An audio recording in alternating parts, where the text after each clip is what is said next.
3 dari kelas 11-2, izinkanlah kami mempresentasikan hasil karya tulis ilmiah kami yang mengambil judul Strapelin Bakmi, Strategi Penanganan Limbah Industri Batik di Desa Trusmi.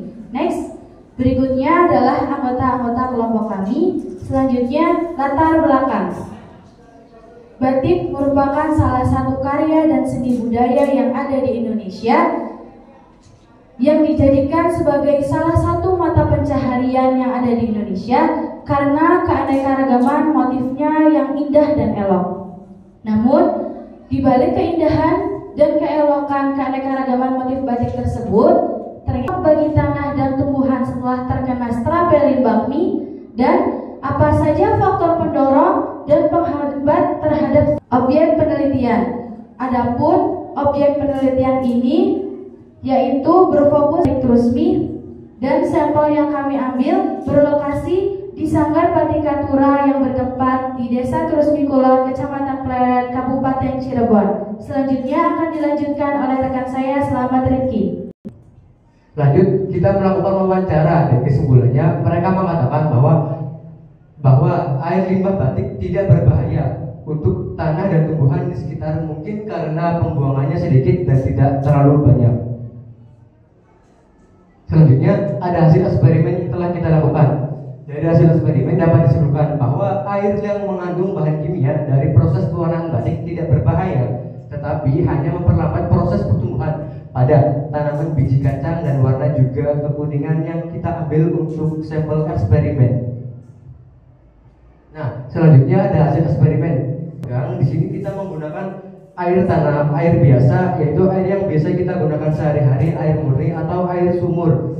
Bisa kita lihat bahwa air yang kita gunakan untuk biji tanaman kacang hijau sangat pertumbuhannya bisa seperti biasa, sangat subur dan tidak ada hambatan apapun.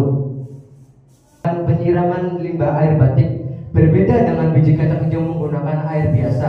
Limbah air batik tidak berdampak negatif dan positif, sehingga dengan adanya penelitian ini diharapkan dengan strategi yang kami sarankan kepada pihak Katura atau pihak yang terkait dapat membantu mengurangi dampak negatif dari pembuangan limbah air batik yang mencemari lingkungan sekitar Desa Trusmi. Sekian presentasi dari kelompok kita, kurang lebihnya mohon maaf. Selanjutnya akan sesi tanya jawab bagi Bapak, Ibu pembimbing dan penguji. Kami persilahkan. Yang Anda pakai itu pakai apa? Yang ini ya, Pak. Batik yang Anda pakai itu batik apa?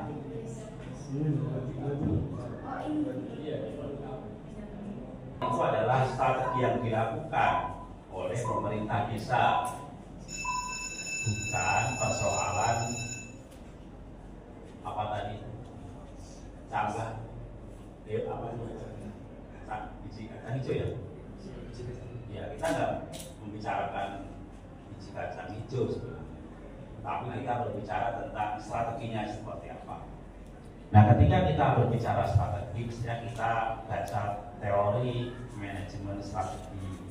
Itu ada tahapan-tahapan, ada analisis lingkungan, ada formulasi strategi, ada implementasi. Bapak, kita juga masih belajar Pak. Terima kasih sebelumnya sarannya. Tapi dari strategi ini, alhamdulillah kita udah melakukannya, yaitu dengan menggunakan tawas, kristal tawas. Kita udah menyampaikan dengan caranya tuh air tawasnya itu digodok, direbus dulu, terus dituangkan ke air panas.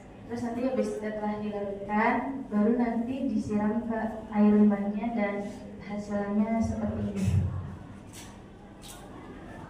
Kalau untuk di sungai atau di selokan berapa volumenya? Volume itu tadi air rebusan apa tadi? Awas. Ya nanti menyesuaikan. Jadi kalau misalnya air limbahnya itu misalnya 1 ember, nanti air tawas yang diperlukan untuk menjernihkannya juga 1 ember. Loh, berarti kalau sungainya luas,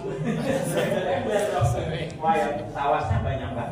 Punten Bapak, sebelumnya kan sebelum dibuang ke sungai itu Yang waktu pas ngambil sampel itu kan diendapkan dulu, didiamkan dulu, baru dibuang ke selokan seperti itu. Ya, sedangkan kan di Katura tuh pas itu tuh 1 minggu tuh nggak seterusnya tuh kerja, jadi 1 minggu tuh hanya satu atau 2 kali pembuangan. Berarti kan ada waktu liburnya gitu, maksudnya ada waktu liburnya. Nah, waktu liburnya itu kami menyarankannya untuk melakukan strategi tersebut. Enggak, ini Anda ke orang desa enggak? Ke orang desa, ke kelurahan atau ke Enggak. Kepada strategi penanganan limbahnya,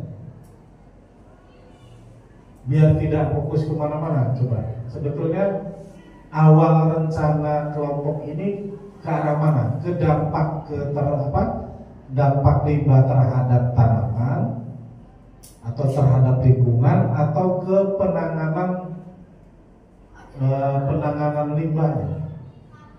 Itu ke strateginya. Cuman waktu pas ke terjun ke lapangan, di situ kan pembuangannya tuh sampai ke tengah-tengah tumbuhan juga. Terus pas diwawancara, kata pegawainya itu tidak berdampak bagi lingkungannya. Jadi akhirnya kita melakukan eksperimen untuk membuktikannya apakah yang dikatakan itu benar atau enggak. Oh iya. Jadi kita punya rencana penelitian ke lapangan, ternyata dapat informasi agak geser fokus penelitiannya. Nah, itulah sebabnya kenapa kita membutuhkan yang pertama dengan mengendapkan air selama 3 hari gitu kan. Dan kalau dirasa tidak efektif karena tadi membutuhkan wadah yang banyak dan buat eksperimen, bukan hanya sekedar buat. Yang pertama yang disirami air yang tidak terdampak, air yang jernih atau air yang murni gitu kan ya. Kemudian air yang kedua tadi air yang tidak terdampak, karena di sini disebutkan di simpulan bahwa air limbah batik tidak berbahaya untuk tanah dan tumbuhan di sekitarnya karena mungkin pembuangan sedikit. Sekian presentasi dari kelompok kita, kurang lebihnya mohon maaf. Jadi batik itu fokusnya. Sekian dan terima kasih. Cakep.